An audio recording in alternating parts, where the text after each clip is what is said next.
no other reason to attract workers and so into new industries.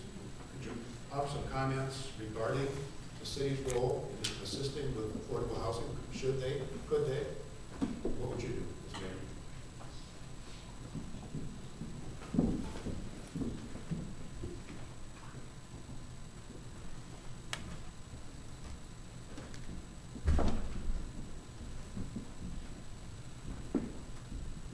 In the area of affordable housing, I think that the developers around here have done an excellent job of providing some workforce housing areas. They found a need and developed the land. And I know, you know, TIFs have often been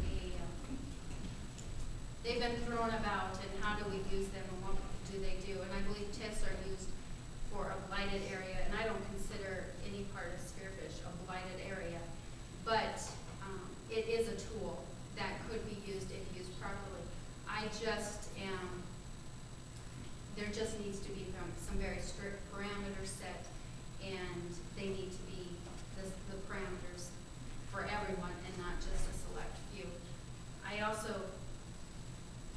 think when it comes to affordable housing, you know, it goes back to economic development.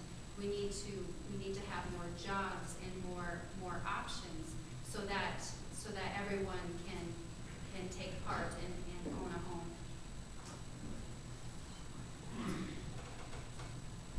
Affordable housing, that's always one that comes up.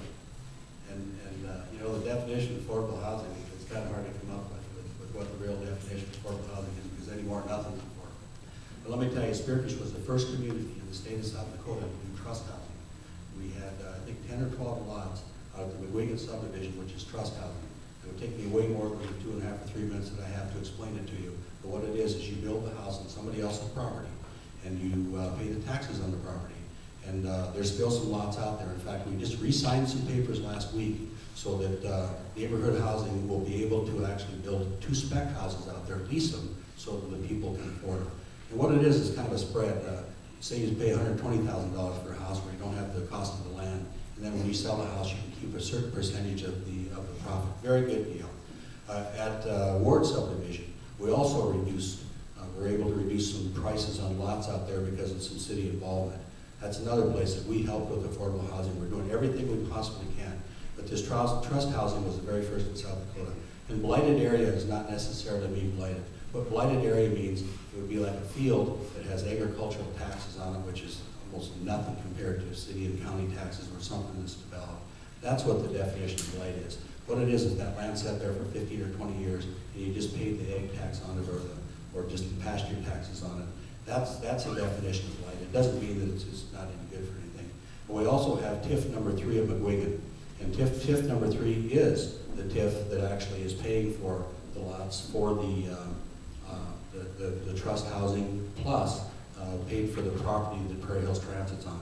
So has Spearfish been aggressive? Probably more aggressive than most communities in the state of South Dakota toward affordable housing. And as I said, in fact, last week I just signed some papers. Council approved me to sign papers so they can build some more homes out there, lease them, and then sell them. So it's a tough one though, because that is a question that comes up all the time: affordable housing.